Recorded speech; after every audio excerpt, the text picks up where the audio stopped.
Hello student, here we start chapter 2nd, the diamond necklace. In this chapter, a explanation, a story about a diamond necklace, which is a story based on a character, Methyl Lucille. She was very beautiful and young lady. In this all in this chapter, all um, structure are based on this character, Methyl Lucille. She was born in a middle class family. She was very ambitious lady. She always want something different, something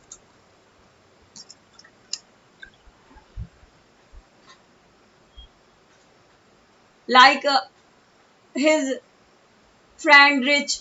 So he also want to become a rich in easy method. So about a character of this beautiful lady, if we explain, then she was very crazy and ambitious woman. If we study this chapter, then in this chapter we explain Methyl Lucille was a beautiful and young lady. Methyl Lucille एक बहुत खूबसूरत और युवा महिला थी.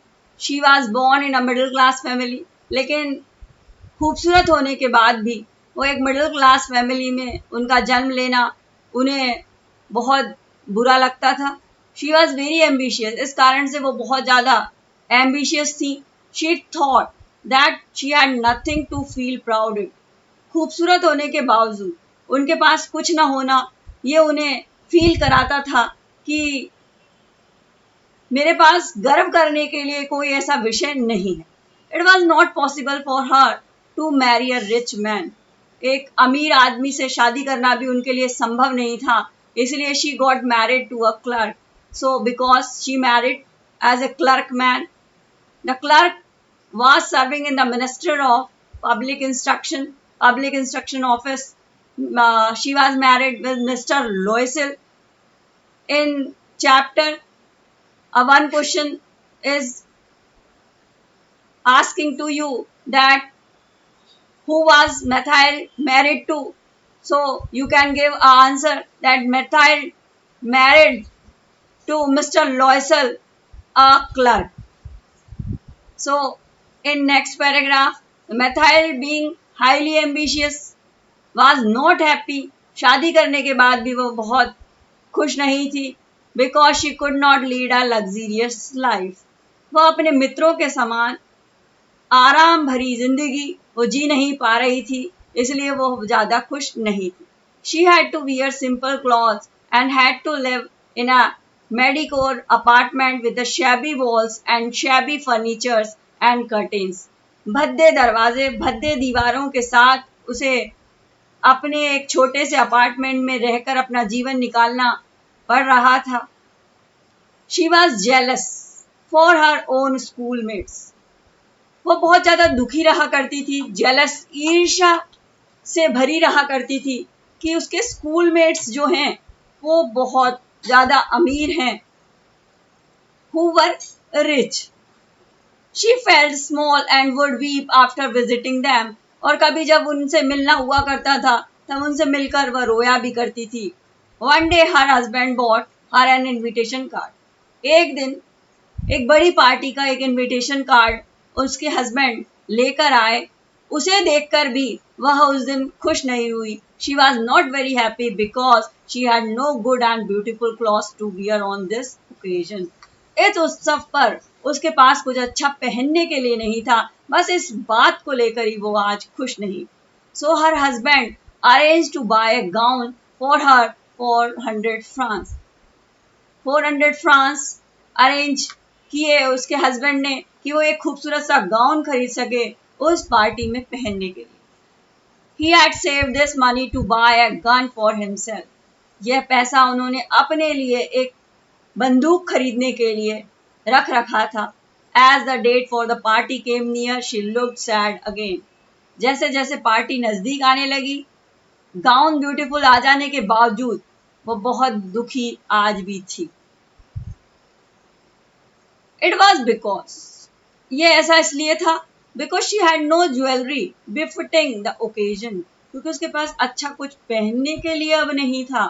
She thought that she would be considered a poor lady in the party. अगर वो अच्छा कुछ नहीं पहन के गई तो लोग उसे पार्टी में एक पुअर लेडी कहेंगे. Her husband advised her to borrow some ornament from her rich friend, Madame Forrester. Madame Forrester जो उसकी फ्रेंड थी, उनसे कुछ मांग लेने के लिए, पहनने के लिए ज्वेलरी उनके हस्बैंड ने उसको सलाह दी. Poor Loisel like this suggestion. Next, poor Loisel को लगा कि अच्छा सजेशन है. Next day she went to her friend house and borrowed a diamond necklace. और एक डायमंड नेकलेस वो वहां से ले आई. She attended the ball and with her husband and everyone was paying attention to her. क्योंकि वो खूबसूरत तो थी, आज उन्होंने बहुत खूबसूरत गाउन भी पहना हुआ था और एक ज्वेलरी भी उनके गले में थी. तब सब लोगों के अटेंशन वो पा रही थी. सभी लोग उन्हीं की ओर देख रहे थे उस पार्टी में. She was prettiest all the women present there. वो बहुत खूबसूरत लग रही थी सारी, जहां उस पार्टी में वुमेन उपस्थित थी उसके अंदर. All the man were fascinated with her charm. सारे लोग, सारे व्यक्ति भी उसकी ओर देख रहे. They wanted to be introduce to her. और हर व्यक्ति उनसे मिलना चाह रहा था. All the officer of the ministry expressed their desire to dance with her. और मिनिस्ट्री के जो भी लोग थे वो इच्छा रख रहे थे कि उसके साथ डांस करें. Even the minister took notice of her. जो मिनिस्टर थे वो भी उसकी ओर आकर्षित थे. It was intoxicated by the pleasure. She was greatly excited and happy. आज वो बहुत खुश थी, आज बहुत उत्साह से भरी हुई थी. She danced with passion. उसने आज रात भरपूर अपनी खूबसूरती और अपने गाउन और अपनी ज्वेलरी के साथ आज अपने आप को एक्सप्रेस करने के लिए बहुत एक शानदार डांस पूरी रात भर किया. She forgot everything in the victory of her beauty. आज उसकी खूबसूरती में वह सब कुछ भूल जाना चाहती थी. Felt elated over her success. और इस सक्सेस में वो सब कुछ भूल जाना चाहती थी. She danced and danced in the hall till about 4 o'clock in the morning.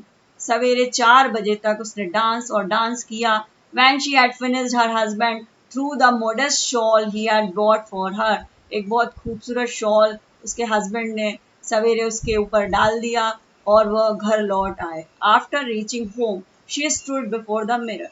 सवेरे जब वो घर लौट कर आए तब उन्होंने मिरर के आगे खड़े होकर देखा. She wanted to see herself once more in all her glory. अपनी खूबसूरती के साथ एक बार और वो मिरर में अपने आप को देख लेना चाहती थी. However, she was shocked. अचानक shocked हुई to see that there was no necklace around her neck. उसके गले में कोई नेकलेस तो था ही नहीं. And then cried in dismay. और उसके खो जाने के दुख से वह चीखने लगी. Methyl informed her husband. उसने अपने हर हस्बैंड को कहा. She had lost the necklace. उसने वो नेकलेस खो दिया. Her husband was bewildered. उनके हस्बैंड बहुत ज्यादा आश्चर्यचकित हुए. They looked for the necklace everywhere but all in vain. Necklace ढूंढने के लिए वो इधर उधर गए पर सब व्यर्थ था. Mister Loisel went out. Mister Loisel इधर उधर गए. To search it on the way. सभी रास्ते पर मिस्टर लॉयसल सर्च करने के लिए गए, लेकिन search it on the way. She was waiting in her ball dress. और वह इंतजार करती रही उस पार्टी की ड्रेस में ही. She had no more strength left to go to bed. अब उसके अंदर कोई स्ट्रेंथ नहीं बची थी कि वो बिस्तर पर जाकर लेट सके. Her husband return at about 7 o'clock. 7 बजे तक वो लौट आए. She could not find the necklace anywhere. उन्हें कहीं वो नेकलेस नहीं मिला। On the advice of her husband, Mathilde wrote a letter to her friend madam Forestier. अपने पति की सलाह पर मैडम फॉरेस्टर को उन्होंने एक पत्र लिखा और कहा कि that the clasp of necklace was broken, कि उनके जो नेकलेस है उसका एक थोड़ा सा हिस्सा टूट गया है। So it had been sent for repair, और उसने उसको रिपेयर के लिए भेज दिया है। In this way they got some time to buy another diamond necklace. उस डायमंड नेकलेस को, दूसरे डायमंड नेकलेस को खरीद पाने का समय, इस समय वह पत्र के द्वारा उसने ले लिया कि मैं आपका जो थोड़ा सा क्लिप उस नेकलेस का टूट गया है उसको मैं सही करवा कर आपको दे दूंगी। After going from one shop to another, एक शॉप से दूसरी शॉप तक जाने पर they found a necklace similar to the lost one. एक बाजार में एक शॉप पर, दूसरी शॉप पर भटकने पर, इधर उधर जाने पर उन्होंने अंत में उस जैसा ही नेकलेस फाउंड कर लिया, और शॉपकीपर ने डिमांड किया 40,000 फ्रांस एट इस प्राइस, और उसकी प्राइस 40,000 उन्होंने शॉपकीपर ने मांगा। The bargain finally was settle at 36,000, और बार्गेनिंग करने के बावजूद वह नया नेकलेस 36,000 का आया। Mathilde husband had 18,000 francs. Mathilde के हस्बैंड के पास बस मात्र 18,000 फ्रांस ही थे। He borrowed the remaining 18,000 francs on high rate of interest. बाकी के 18,000 लेकर हाई रेट ऑफ इंटरेस्ट में उनके पति आए, और 36,000 फ्रांस वो जाकर उस बाजार में शॉपकीपर को दिया और एक नया नेकलेस उन्होंने खरीदा। They bought the necklace and send to the madam Forestier, और मैडम फॉरेस्टर को वो जाकर नेकलेस दे दिया। She did not care to see it. Madam Forestier बहुत अमीर थी, उन्होंने वो नेकलेस देखने की भी जरूरत नहीं समझी। Now life of hardship begin. लेकिन इनकी, मिस्टर लॉयसल और मिसेस लॉयसल की अब जिंदगी बहुत हार्ड हो गई थी, क्योंकि उन्होंने अब 18,000 फ्रांस का हाई रेट ऑफ इंटरेस्ट चुकाना था। They had to pay off the डेप्थ ऑफ 18,000 फ्रांस। अब 18,000 का कर्जा उन्हें जो चुकाना था। For this they had to shift to a very cheap room.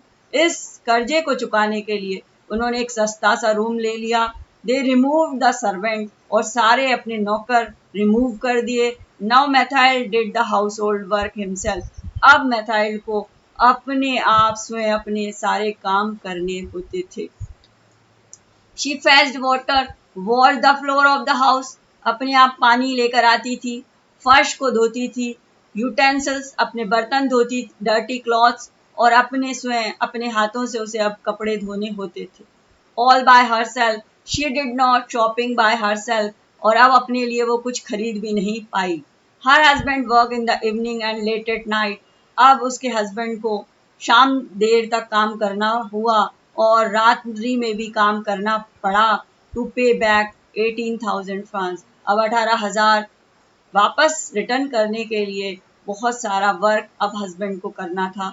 They had paid the entire amount at the end of 10th year. इतना बड़ा पैसा 10 साल की मेहनत के बाद वे चुका पाए। बट मैथाइल हैड टू पे a heavy price for it. अब मैथाइल को बहुत बड़ी कीमत को एक नेकलेस को बोरो कर कर लाने की चुकानी हुई। She looked like an ordinary women. आज वो मैथाइल एक ऑर्डिनरी, एक सामान्य औरत की तरह हो गई थी। शी लुक्ड ओल्ड नाउ, और ज्यादा उम्र से ज्यादा बूढ़ी वो अब लगने लगी थी। She was now A tough and rough women.